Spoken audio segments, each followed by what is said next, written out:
इसके क्या रीजन हैं या क्या रीजन हो सकते हैं? इसके रीजन बहुत अच्छे ओशो रजनीश ने बताए कि जैन धर्म दुनिया भर में फैल क्यों नहीं पाया।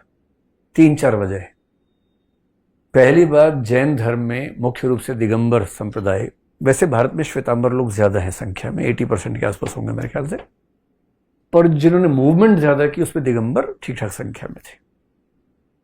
अब पहली दिक्कत है कि अगर दिगंबर साधु दुनिया में जाना चाहें तो ठंडे प्रदेशों में जा नहीं सकते, क्योंकि सर्दी कैसे झेले, तो बहुत बड़ा हिस्सा तो वैसे ही अनकवर्ड हो जाता है।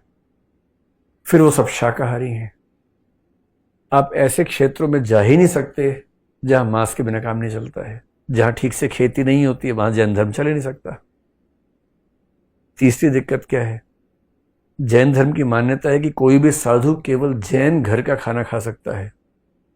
जहां जैन लोग पहले से हैं नहीं, आप वहां जा नहीं सकते। कैसे खाना खाएंगे जैन घर का? ये सब ओशो ने बताए आर्गुमेंट। चौथी बात, इस्लाम ईसाई दुनिया भर में फैल गए क्योंकि वो बाकी लोगों को अपने रास्ते पर लाने का प्रयास कर रहे थे, कन्वर्ट करवा रहे थे। भारतीय धर्मों में सामान्यतः सबकी धारणा है कि किसी को कन्वर्ट करवाना ठीक नहीं है। जैन धर्म में नहीं करवाता कन्वर्ट। आपने कभी नहीं सुना होगा जैन धर्म ने सबको कन्वर्ट कर दिया अपने में। कोई इच्छा से हो तो हो, ऐसा कोई प्रयास नहीं किया जाता।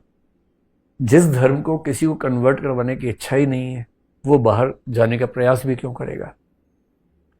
इन सब वजहों से जैन धर्म का प्रचार बहुत ज्यादा हुआ नहीं।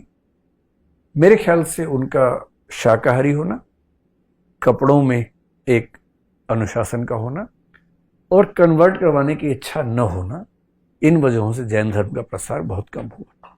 और जैन लोग इतने अमीर क्यों हैं अपरिग्रह के बाद? इसका उत्तर भी इसी में छिपा हुआ है। जो समुदाय संख्या में कम है, बहुत सारे धर्म हैं, धर्मों में झगड़े भी चल रहे हैं कुछ कुछ मात्रा में, असुरक्षा तो होती होगी, सीधी सी बात है। आपके पास संख्या कम है, तलवार आप उठा नहीं सकते क्योंकि आप अहिंसा वाले हैं।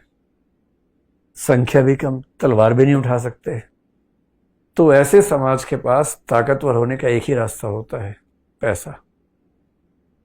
इसलिए जैन लोगों ने पूरी ताकत लगाई उद्यमी होने में। खेती करने के लिए वर्धमान जी ने मना कर दिया था क्योंकि उसमें हिंसा हो जाती है। अब आप खेती करेंगे नहीं तो क्या करेंगे? बिजनेस करेंगे। बिजनेस करेंगे तो पैसा कमाएंगे।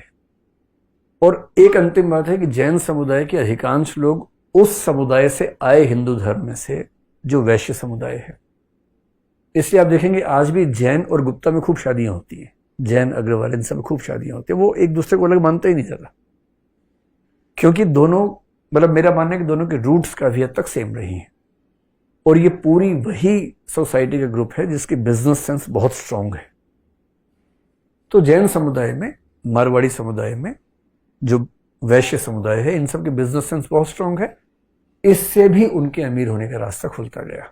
तो जैनों का कम होना, अहिंसक होना, इसी का रिजल्ट है अमीर हो जाना और अमीरी को बना के रखना।